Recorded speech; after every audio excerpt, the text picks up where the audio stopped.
विषय है यूथ, जवानों के लिए है। और ये विषय मिला है तो सबसे पहले हम चलेंगे वचन में, आइज़ाया यशायाह 6:8।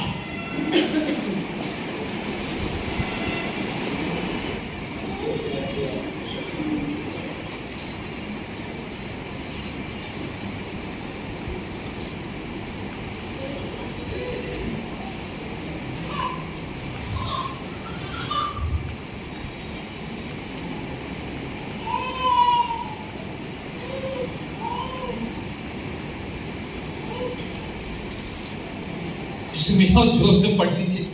तब मैंने प्रभु का ये वचन सुना, मैं किसको भेजूं और हमारी ओर से कौन जाएगा। तब मैंने कहा, मैं यहाँ हूँ, मुझे भेज। आमीन। तो मैं सभी से कहना चाहूंगा, ऐसा नहीं सिर्फ जवानों से लेकिन सभी से मैं कहना चाहूंगा, सबके जीवन पर एक बुलावा है। लेकिन कई बार क्या होता है कि लोग या कुछ ऐसा सुनने से या समझने से, गलत समझने से लोगों को लगता है कि परमेश्वर को एक पर्सनल मैसेज भेजना है। उनको ऐसा लगता है कि ऐसा होगा या कोई भविष्यवक्ता आएगा या करेगा तो मैं शुरू करूंगा, ऐसा लगता है लोगों को। तो ऐसा मुझे भी लगता था कि ऐसा बोलते ना, मेरा टाइम आएगा। मुझे भी ऐसा लगता था कि ऐसा कुछ होगा, तो ऐसा कुछ हुआ नहीं। लेकिन एक दिन क्या हुआ कि मेरा एक मित्र था, उसने मुझे बुलाया और पता नहीं क्या प्रभु की आत्मा ने उससे मैसेज के ऊपर बात की मेरे से। अब मैंने मैसेज ले लिया तो मैंने सोचा ठीक है, मैं भी ट्राई करता हूँ। और मैंने वो मैसेज प्रचार किया, ओके, उसका मैसेज प्रचार किया। और मेरे अंदर उत्सुकता जागने लगी। मेरे पे किसी ने हाथ नहीं रखा था, मेरे को ऐसी कोई भविष्यवाणी नहीं मिली थी तो कुछ बनने वाला, पर मैं बोला चलो किया जाए।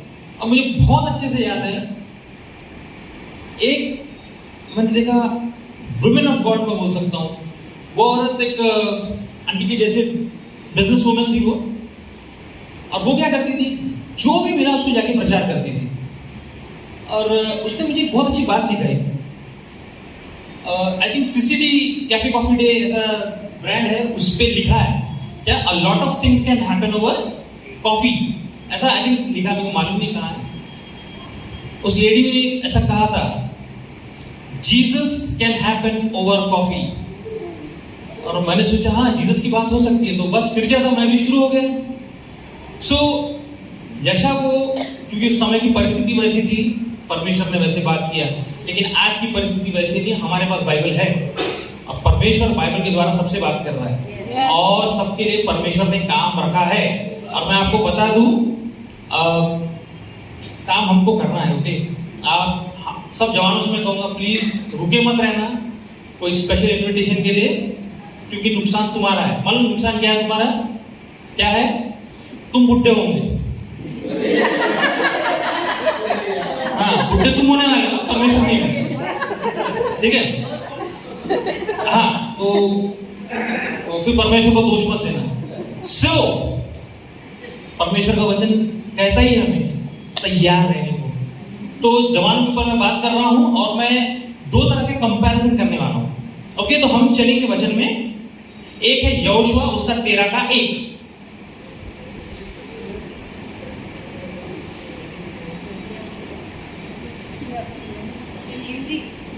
यहोशुआ 13:1, 13वां वचन, पहला अध्याय।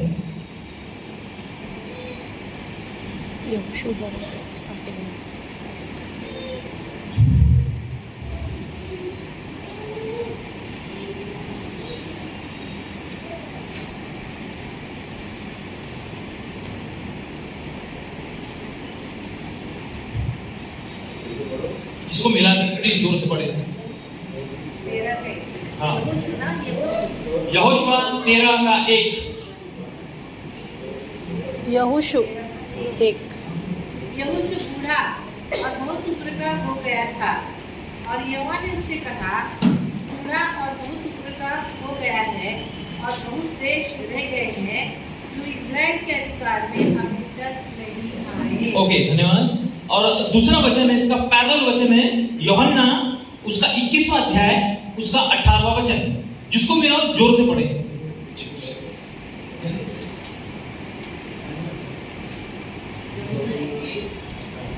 यूहन्ना 21 उसका 18।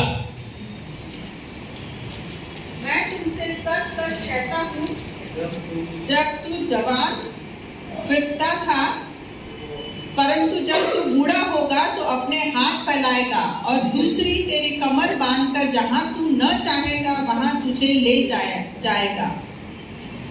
देखिए यहाँ दो तरह के कंपैरिजन है। यहाँ पुराने नियम का एक व्यक्ति है और यहाँ एक नए नियम का व्यक्ति है। ये दोनों चेले हैं, ओके। एक यहोशू मूसा का चेला है, पतरस यीशु का चेला है। और मूसा जो है यीशु का प्रतिरूप है, एक तरह का यीशु है पुराने नियम का। और बाद में जीसस ओरिजिनल आता है और यीशु का एक चेला है पतरस और मूसा का चेला है यहोशुआ। अब यहोशुआ जो है वो हो गया है बूढ़ा, यानी परमेश्वर उसको क्या बोल रहा है, रिटायरमेंट का समय तेरा आ गया है, अब काम नहीं हुआ, अब क्या होना है, तुम हटो की साइड में। और यीशु पतरस को क्या बोल रहा है, पतरस अभी तक ड्यूटी ज्वाइन नहीं किया, लेकिन परमेश्वर बता देगा रिटायरमेंट के बारे में, क्या होगा, कैसा मिलेगा, क्या उसका एंडिंग कितना अच्छा है। दोनों का एंडिंग में बहुत फर्क है। एक में काम नहीं हुआ, ओके, यानी ठीक है, अभी हम लोग को दूसरे को ढूंढना होगा। और दूसरे में क्या है, क्या जबरदस्त काम हुआ, उसको मालूम नहीं काम क्या हुआ, वो अभी ट्रेनिंग पीरियड पे थे, पतरस ट्रेनिंग पीरियड पे था। नहीं, परमेश्वर उसको क्या बोल रहा कि ऐसा ऐसा काम है, ऐसा होने वाला है, और पतरस को मालूम नहीं। और पतरस क्या कर रहा है, सर सोच रहा हूं क्या इसका क्या मतलब है। लेकिन हमारे लिए क्या बताया गया है कि वो परमेश्वर की महिमा करेगा। कैसे करेगा वो, उसका जीवन वो देगा, वो मारा जाएगा अंत में और परमेश्वर की महिमा होगी। अब एक मजे की बात है, पतरस या यीशु के चेले हमारे बारे में जानते थे क्या? उनको नहीं मालूम था, उनको बिल्कुल नहीं मालूम था कि हम लोग आने वाले, लेकिन परमेश्वर ने उसका जीवन को तैयार किया हमारे लिए। आज हम देख रहे हैं, वो बाइबल के अंदर है। और आप देखिए एक कहानी भी है लाजर की और उस रईस व्यक्ति की। अचंभे की बात है, एक भिखारी का नाम बाइबल में है, रईस व्यक्ति का नाम नहीं है। परमेश्वर ने रईस व्यक्ति का नाम नहीं लिखा, लेकिन भिखारी का नाम लिखा है कि नहीं। ऐसे बहुत से लोग हैं बाइबल के अंदर जिनका नाम लिखा है, उसी भी इसलिए लिखा है क्योंकि वो परमेश्वर के काम आए और वो हमको स्वर्ग में मिलने वाले हैं। और वो इसलिए मिलेंगे क्योंकि वो परमेश्वर के काम किए। और अगर हम भी वहां जाना है उनके पीछे, तो हमें भी अपना काम करना होगा। तो हमें आज डिसाइड करना होगा क्या करना। मैं आपको उत्साहित करना चाहता हूं, मैं आपको डराना नहीं चाहता, मैं उत्साहित करना चाहता हूं, ओके। ऐसा बस समझिए, मैं एक आत्मिक और एक शारीरिक, ये दो हिस्से हैं इंसान के जीवन के जो परमेश्वर के राज्य के काम आएंगे। अगर हम दोनों में से एक चुन के चलेंगे तो हम आधे अधूरे हो जाएंगे। सो आज के जवानों को जानना जरूरी है कि हमें करना क्या है, हमें क्या करना है, हम क्या कर रहे हैं। आज के समय में देखिए इंटरनेट बहुत बढ़ गया है, इंटरनेट के कारण बहुत सी चीजें बड़े आराम से मिल जाती है। इसलिए आज बहुत लोग प्रार्थना नहीं करना चाहते, तो क्योंकि आसानी से मिल जाता है। सो देखिए, अगर शेर को भी पिंजरे में डाल दो, खाना दे दो, तो उसको वो टाइम का इंतजार रहता है, खाना खाया वो भी अच्छा मोटा हो जाता है, तो शिकार नहीं करता। तो हमारी वो आदत हो गई है। मैं ये नहीं बोल रहा कि सबकी हो गई है, मेरी हुई है, मैं अपने बारे में, मेरी हुई थी क्योंकि मेरी आदत थी।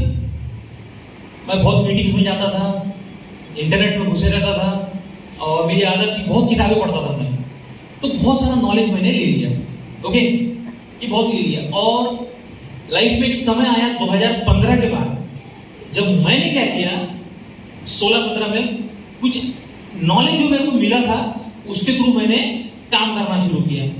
और क्या हो गया, वो थोड़े समय चला और सब बंद, थोड़े समय चला और बंद। अब मुझे क्या लगता था, शैतान इसके पीछे शैतान नहीं था प्रॉब्लम था परमेश्वर के हिसाब से मैं नहीं चल रहा था, मैं अपनी बुद्धि से चल रहा था। तो ये बिल्कुल ऐसा है कि बारिश हो रही है और आपने डिसाइड किया है कि आप बिना छतरी के बाहर जाएंगे और परमेश्वर मुझे गीला नहीं होने देंगे, सॉरी ऐसा नहीं होता। हाँ, आप अगर कल को बहुत खुश हो गए और तुमने कहा 10 माले की बिल्डिंग से मैं नीचे कूदूंगा, तुम्हारे लिए परमेश्वर ग्रेविटी को बंद नहीं करेगा। ओके, तुम्हारे लिए ग्रेविटी का नियम खत्म नहीं होगा। शेर के पिंजरे में हाथ डालो, शेर धन्यवाद देगा परमेश्वर को। ओके प्लीज, क्योंकि ऐसी मजाक में ऑफिस में मेरी मजाक में बात हो गई थी, यही कॉमन सेंस की बात चल रही थी कि अगर शेर के पिंजरे में कोई कूद गया तो परमेश्वर बचाएगा क्या? मैं बोला बिल्कुल नहीं बचाएगा। नहीं, एक दोस्त बोला नहीं वो शेर उस दिन खाना नहीं खाएगा। मैंने कहा उसे शेर उपवास नहीं करता। ओके, लेकिन हम टॉपिक पे चलते हैं। तो हमें करना क्या है? आज क्रिश्चियन समुदाय में ऐसी बहुत सी चीजें हैं जो अन्य जाति देखती, क्योंकि मैं अन्य जातियों के बीच में रहता हूं, मुझे देखते हैं। अब मैंने देखा है। देखिए, सबसे पहले हमारे यूथ को क्या करना है? सबसे पहले चाहिए एजुकेशन। हमें एजुकेशन की जरूरत है। और एजुकेशन से मैं एक छोटा सा आपको एक बात बताना चाहूंगा। उत्पत्ति उसका 14वां अध्याय, उसका 14वां वचन, ये सिर्फ थोड़ा सा इंपॉर्टेंस के लिए मैं बता रहा हूं।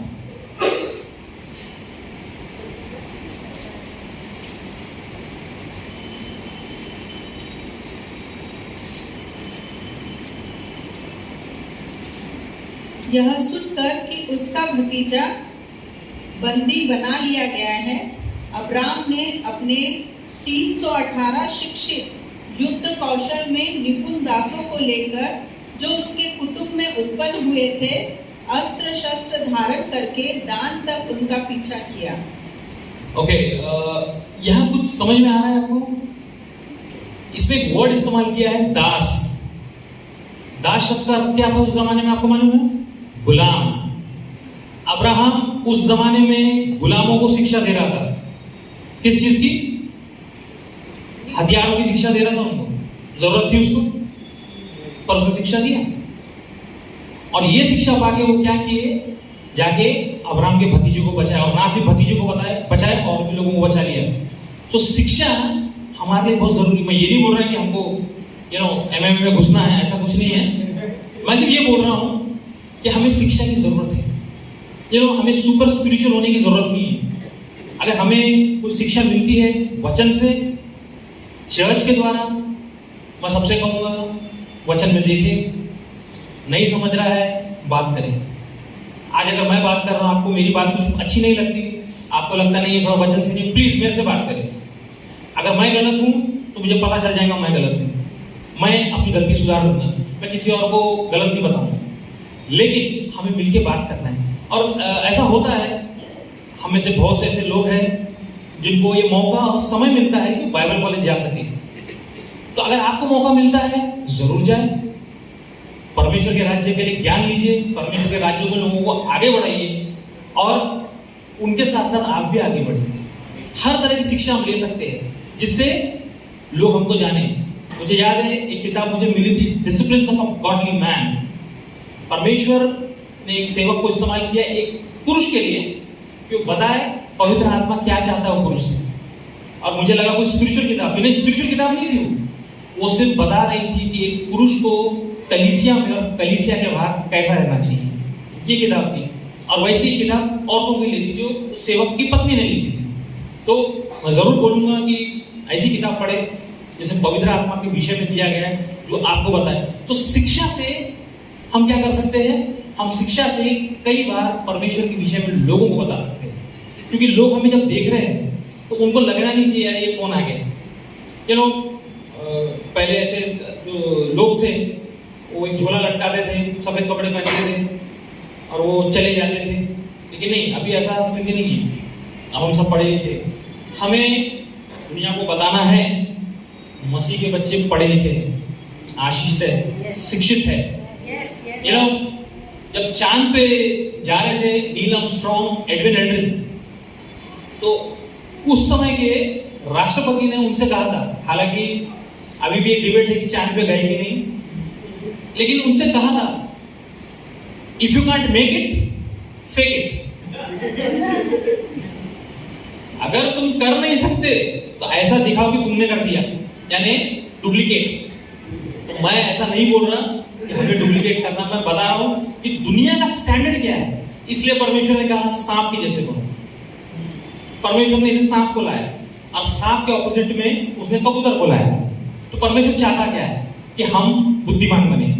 ओके, हर चीज के लिए हम सोचते ना बैठे, हर चीज के लिए सोचते ना बैठे, हमारे पास जवाब रहना चाहिए। मुझे याद है अभी शनिवार को ही एक भाई मेरे साथ मजाक कर रहा था और आई थिंक पास्टर अंकुर नरूला के विरोध में था वो व्यक्ति। तो उसने मुझे पूछा ये हालेलुया बोलने से क्या होता है, और ऐसे चिल्लाने लगा वो। तो मैं समझ गया ये मजाक कर रहा मेरे साथ। तो मैं उसको देखा, उसने मेरे को देखा, तो उसको लगा अब ये गुस्से में कुछ बोलेगा, और मैं बोला एक जरूरत बात बोलूं क्या? बोले क्या? मैंने जोर से चिल्लाया हालेलुया। तो उसे बड़ा अजीब लगा कि मैं ऐसा क्यों कर रहा हूं। आपके बोलने से ज्यादा लोगों को सोचना चाहिए। और सबसे बेस्ट पार्ट डिसिप्लिन का, एजुकेशन का ये है कि आप मत बोलो, आपका डिसिप्लिन बोलेगा। और मैं इसलिए बोल रहा हूं क्योंकि ये डिपार्टमेंट में मैं बहुत फेलियर हूं, मैं बहुत फेल हुआ। और बहुत समय बाद जब प्रभु के एक सेवक ने मेरे को बताया कि देख तूने शैतान को मौका दिया है तेरे जीवन से डिसिप्लिन चुराने का। और जब तक मेरे को बात पता चली तब मेरे जिंदगी के आई थिंक 10-15 साल चले गए, 10-15 साल चले गए। लेकिन मैं परमेश्वर का धन्यवाद देता हूँ। मेरे को याद है अक्टूबर का महीना था और एक मीटिंग में मैं गया और वहां से मैं एक बदल के आया, एक डिसिप्लिन लेकर आया। मैं अभी तक चल रहा है और मैं उसको पकड़ के चल रहा हूँ। सो हमें डिसिप्लिन की जरूरत है, हमें एजुकेशन की जरूरत है, हमें जरूरत है फाइनेंस की, यानी हम सबको काम करना है। यहाँ पे जितने भी जवान हैं मैं सबसे कहूंगा, अगर आप लोग सोच रहे हैं कि आपको फुल टाइम मिनिस्ट्री करना है तो मैं आपसे सबसे पहले कहूंगा नौकरी करो। सबसे पहले नौकरी करो, क्योंकि अगर तुम नहीं करोगे और तुम परमेश्वर के नाम को लेके चलोगे तो सबसे बड़ा सवाल पैसे का आएगा, सबसे पहला सवाल। और बेस्ट वे क्या है? पैसा पे बहुत से लोग नौकरी करना नहीं चाहते। अब एक है, मैं बोलना नहीं चाहता, मेरा मित्र, लेकिन अब वो मेरे लिए बहुत अच्छी बात करता है। हम इधर चलेंगे, हम उधर चलेंगे, कलकत्ता चलेंगे, अफ्रीका चलेंगे, बांग्लादेश चलेंगे। अब मैं कई साल से सुन रहा हूँ। बोला हाँ, फिर वो मेरे को देख रहा, मैं उसको देख रहा, फिर वो समझ गया, मैं भी समझ गया। मैं कोई बात नहीं, कुछ चाय पीते हैं, प्रार्थना करते हैं, तो जाना चले जाएंगे, क्योंकि मेरे को मालूम है वो कहाँ जाने वाला है। हाँ, और मैं नहीं चाहता कि वो वहां जाए, क्योंकि प्रॉब्लम उसका भी है, प्रॉब्लम मेरा भी है। तो क्या हो रहा कि हम दोनों फिर चाय पे बैठ जाते हैं और हम चले जाते हैं। और मैं ऐसा किसी का मजाक नहीं उड़ा रहा, लेकिन मैं ये बोलना चाहता हूँ कि जो भी मिनिस्ट्री करना चाहता है पहले काम करे। काम करोगे, पैसे की वैल्यू समझेगी, पैसे की वैल्यू समझेगी तो आपको पता चलेगा पैसा कहाँ लगाना है, आप समझ जाओगे। आप ऐसी यहाँ वहाँ कहीं, और खास तौर से मैं कलीसिया के लिए बात करना चाहूंगा कि बहुत से लोग हमसे काम कर रहे हैं। हो सकता है कल को हमें कुछ ऐसे परिवार मिले जो नागपुर शहर से दूर हो, हमको जाना पड़ सकता है, तो उस समय फाइनेंस की जरूरत पड़ेगी। तो जो यूथ काम करते हैं वो सब मिल सकते हैं, जरूरी सबको जाना है, 3-4 लोग मिलकर जा सकते हैं। आप नहीं जा सकते, आप किसी को फाइनेंस कर सकते, मैं नहीं जा रहा, तू जा सकता। ऐसे कई लोग, ये मैंने देखा मेरे लाइफ में। मुझे याद है एक बार हैदराबाद गया था, मैंने एक स्पिरिचुअल टूर था और 2012 का टूर था, 12 या 13 का। तब एक बहन थी हमारे बीच में, उसने पैसे दी थी एक दूसरी बहन के लिए, तुम जाओ क्योंकि मेरा नहीं हो रहा, और वो दूसरी बहन जाकर है। तो एक आशीष का कारण थे। सो हमें आशीष का कारण ठहरना है। हमें एजुकेशन चाहिए, हमें जॉब्स चाहिए, हमें फाइनेंस चाहिए, और सबसे इंपॉर्टेंट बात, हमें डिसिप्लिन चाहिए। हमें डिसिप्लिन चाहिए ताकि जब भी कोई आए, हमें कोई भी देखे, उसको समझना चाहिए, तो पता चले क्रिश्चियन। क्योंकि मेरा पूरा विश्वास है जब भी कोई भी क्रिश्चियन व्यक्ति या क्रिश्चियन औरत बोलते ना ये क्रिश्चियन है, मैंने लोगों को ऐसा पलटते देखा है, वो ऐसा देखते हैं, यानी कुछ विशेष बात है हमें, कुछ विशेष बात है। किसी दिन समय मिलेगा बताऊंगा, हमारा जो हार्ट है, हमारा जो दिल है ना, उसमें परमेश्वर की छाप है। और ये आत्मिक बात नहीं बोल रहा हूं मैं, ये शारीरिक बात बोल रहा हूं मैं। क्योंकि वो निशान जो हमारे दिल पे है, अगर आप देखोगे वो निशान इजराइल के नक्शे पर भी है। वो सेम निशान परमेश्वर ने इजराइल के नक्शे पे दिया है। ये बात मैंने जमाने पहले सुनी थी और मैंने देखी थी, आज मेरे को याद आ गई, पता नहीं कैसे पर याद आ गई, पर मैं आपको बता रहा हूं। और हम अंत में चलेंगे, बिल्कुल अंत करता हूं मैं, समय हो गया है, सॉरी।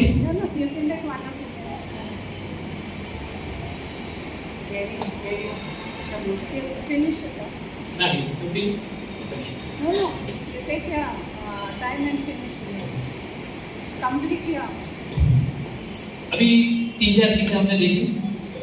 अब सबसे बड़ी बात है, ये बात पक्की है कि बुलावा सबको है। देखिए, एक बार मेरे को भी जरा डाउट लगा तो मैंने सैमुअल को पूछा था, मैं बुलाया हूं क्या? सैमुअल ने बड़ा अच्छा सा जवाब दिया था। और एक मजेदार बात बता था सैमुअल के बारे में, मेरे बारे में। जब सैमुअल का जन्म हुआ था, वो साल मेरे को ड्यूटी लगी थी। तो हमारे में इतना डिफरेंस है, लेकिन मैंने जब उसको पूछा था तो बड़े आराम से उसने बोल दिया मेरे को, बोला हाँ ये भी बात है। तो मैं ये आपको बताना चाहता हूं कि आप परमेश्वर को भूल सकते हो, परमेश्वर आपको नहीं भूलेंगे। अब परमेश्वर अपने आप को क्या बोल रहा है? गडरिया। अब मैं यहाँ ये बताना चाहता हूं कि भेड़ें जो होती है ना, कभी कभी भटक जाती है। तो इस पे गडरिया क्या करता है? वो पीछा करता है, ओके, ढूंढ के लाता है। लेकिन कभी कभी ये होता है कि भेड़ जो है ना, वो आना नहीं चाहती। तो गडरिया क्या करता है? सोचो क्या करता होगा, कोई बता सकता है? नहीं नहीं, गलत। क्या करता है? ढूंढता है। वो उसका जो स्टाफ, उसकी लकड़ी रहती, वो उसके पैर पे मारता है। ये देखा किसी ने? ये मारता है उसको। और आप देखिए, जब भी वो लकड़ी दिखाई गई है, वो लकड़ी सीधी नहीं है, ऐसी है, और फिर वो ऐसी है। क्यों? तोड़ने के बाद वो पैर में फंसा के खींचता है उसको, और खींचने के बाद वो कंधे पे ले लेता है। Amen. और फिर वो लेके चलता है। सो ऐसा मैंने कईयों के बारे में सुना है कि परमेश्वर के पास टाइम नहीं है तुम्हारे लिए, परमेश्वर को फर्क नहीं पड़ता, परमेश्वर तेरे को जाने देगा। ऐसा कुछ नहीं होता है, ठीक है? परमेश्वर को बहुत फर्क पड़ता है, क्योंकि तुम्हारे और मेरे लिए उसने मार दिया, ठीक है? अगर आप लोगों को झूठ लगता है ना, तो 1 लाख रुपया किसी के ऊपर आप इन्वेस्ट करो और देखो, फिर तुमको पता चलेगा। तुमको अपने थोड़े से पैसे के लिए इतने सीरियस हो, और जिसने खून बहाया उसको कोई फर्क नहीं पड़ रहा। तो ये कैसा है? ये जंगली बीज है, हमारे बीच में जंगली बीज है। ये जंगली बीज डाला गया हमारे बीच में, और हम क्या कर रहे हैं? उसको पानी दे रहे हैं। और मैं ये बताना चाहूंगा, स्ट्रेस करना चाहूंगा, 2 तरह के बीज है। एक बीज डाल दिया गया है, और एक बीज में दूसरे बीज को, जंगली बीज को डाल दिया गया। जो अच्छा बीज है उसके लिए बहुत मेहनत लगती है, बहुत मेहनत लगती है। लेकिन जो जंगली बीज है ना, वो उसके लिए मेहनत नहीं लगती, बड़े आराम से निकल जाता है कि नहीं? आराम से वो निकल जाता है। लेकिन अच्छे बीज के लिए बहुत मेहनत। और क्या कहता है परमेश्वर का वचन? चिड़िया आके लेके बीज चले जाती है। इसका उदाहरण देखना आपको, अभी बता सकता हूं मैं। अच्छा, कितने लोग बता सकते हैं पिछले हफ्ते का मैसेज क्या था? चिड़िया लेके बुढ़ापा के ऊपर था। एक को याद है, देखो जिसको नहीं मालूम है याद रहे, तुम्हारा बीज लेके चले गया। ये प्रैक्टिकल है, तुम्हारा बीज लेके चले गया। नहीं, ऐसा मैं किसी के ऊपर उंगली नहीं उठा रहा, मेरे को भी नहीं मालूम। वो सिर्फ एक तरीका था तुमसे जानने का, क्योंकि मेरे को कोई पूछने वाला नहीं है। क्यों मेरे को क्यों नहीं पूछेगा? क्योंकि मैं यहाँ खड़ा हूँ और आप सबको क्या लग रहा है साइकोलॉजी मेरे को मालूम है, मुझे नहीं मालूम। और मैं अंत करना चाहूंगा और एक कहानी आपको बताना चाहूंगा। चलो ध्यान से सुनना। एक बार एक व्यक्ति हुआ करता था इतिहास में, और वो व्यक्ति जो था वो एस्केप आर्टिस्ट था। ये रियल हुआ है, ठीक है। और उसको तुम रस्सियों में बांधो, लोहे में बांधो, जंजीरों में बांधो, कहीं भी बांधो, निकल जाता। उसकी वीडियो से बाय द वे, ओके। और उसने डिक्लेयर किया, चैलेंज किया, मेरे को कोई बांध के नहीं रख सकता, कोई रस्सी नहीं, कोई लोहा नहीं, कोई जेल नहीं, कुछ नहीं। उसने शब्द बोला जेल। और जब ये सुना गया, उसने बोला जेल से नहीं निकल सकता। उसके देश में एक जेलर था, एक जेल थी उसके पास। उसने बोला मैं तेरा चैलेंज स्वीकार करता हूं, मेरी जेल से भाग के निकल। उसने बोला ठीक है। ये सर धस के आया, कोट सूट बूट पहन के राजा बन के। उसको लगा निकल जाऊंगा। ये गया अंदर जेल में। उसने बोले ये जेल है, ये है ताले की चाबी। तुम जैसे अंदर जाओगे हम दरवाजा बंद कर देंगे और फिर उसको लॉक कर देंगे, चाबी हमारे पास रहेगी और हम तेरा इंतजार करेंगे भागने का। उसने बोला ठीक है। और फिर जेल के अंदर गया वो, और उसने क्या देखा, दीवार और पीछे लोहा, गेट, उसने पूरा देखा। बोला ठीक है। और दरवाजा बंद हो गया। बंद होने के बाद उसको बोले चाबी हमारे पास है, आप तू भाग। बोला ठीक है। और उसने अपना कोट वोट निकाला और फिर धीरे से उसने कुछ चीजें निकाली जो छुपा के रखी थी। उसने रखी और वो अपना काम शुरू कर गया। और ज्यादा से ज्यादा उसको 10 मिनट लगते थे कहीं से भगने में, 5 मिनट, 7 मिनट, 10 मिनट। और वो कोशिश कर रहा, 10 मिनट खत्म। 10 मिनट के बाद पसीना आने लगे। 10 मिनट के बाद आधा घंटा हो गया, कुछ नहीं हो रहा, पूरा पसीना हो गया, वो नहीं भाग पा रहा। और उसके बाद 1 घंटा हो गया, नहीं भाग पाया। और थोड़ी देर के बाद वो बेहोश हो गया। थोड़ी देर के बाद वो बेहोश होते, जेल वाले आए, जेलर आया, पानी की बोतल लाए, खूब पानी मारे उसको, पानी दिए, पिलाए। और उसने बोला मैं निकल नहीं पाया। सब हंसे उसके ऊपर, पूरे जेल वाले हंसे उसके। क्यों हंसे रहे? क्या कारण था कि वो खोल नहीं पाया? क्या कारण था? मजे की बात क्या हुई? वो खोल इसलिए नहीं पाया क्योंकि जब जेल में उसको बंद किए थे तो जेलर ने ताला नहीं लगाया था। जेल खुली थी, उसको दिखाया कि जेल बंद है, उसको लगा जेल बंद हो चुकी है। उसके दिमाग में फिट किया हमने तेरे को बंद कर दिया है। और क्या किया, चाबी उसको दे दे, तेरी आजादी। लेकिन वो पहले से आजाद था और वो खुली हुई चीज को बंद समझ के उसके ऊपर काम किए जा रहा। और क्या हुआ, ताकत अपनी लगा लिया, बेहोश हो गया। और कुछ होता डिप्रेशन में जाता, शायद मर भी सकता था। लेकिन क्या हुआ, सामने वाले ने क्या किया था, ताला नहीं लगाया था। लेकिन मैं अंत करते हुए बोल रहा हूं कि आप सबके ऊपर बुलावा है, हर एक के ऊपर, जवानों के ऊपर। लेकिन परिस्थिति और खास तौर से हमारी जो रिश्तेदारी है लोगों के साथ, वो कई लेवल पे परमेश्वर के साथ अच्छी नहीं है, लेकिन लोगों के साथ अच्छी है। तो हम क्या करते हैं, उनके जंगली बीज ले लेते हैं और हम उसको क्या करते हैं, पानी डालते हैं, फिर वो फल लाता है। और हो रहा क्या है, शैतान आपको ये बता रहा है चीजें बंद है, परमेश्वर आपको ये बता रहा है भैया चीजें खुली है। क्यों? एक बार हुआ था प्रेयर मीटिंग में, प्रभु का एक सेवक आ गया और शैतान ने ये किया, शैतान ने वो किया, शैतान ऐसा, शैतान वैसा। और बहुत से लोग थे जो नए थे, वो घबरा गए, उनको लगा शैतान इतना पावरफुल है। तो मुझे बोलना पड़ा, नहीं ये ऐसा नहीं हो सकता, शैतान के हाथ में ऐसा नहीं हो सकता। बोले कैसे बोल रहे? नहीं, बोला मैंने बाइबल में कहीं पढ़ा था, मैं ऐसा बोला उसमें, मैंने ऐसे कहीं पढ़ा था, पृथ्वी मेरी है, सब कुछ मेरा है। मैं बोला अगर पृथ्वी परमेश्वर की है, सब कुछ ही परमेश्वर का है, तो फिर आप कैसे बोल रहे कि शैतान का अधिकार है? तो बोलना ये शैतान का अधिकार नहीं है।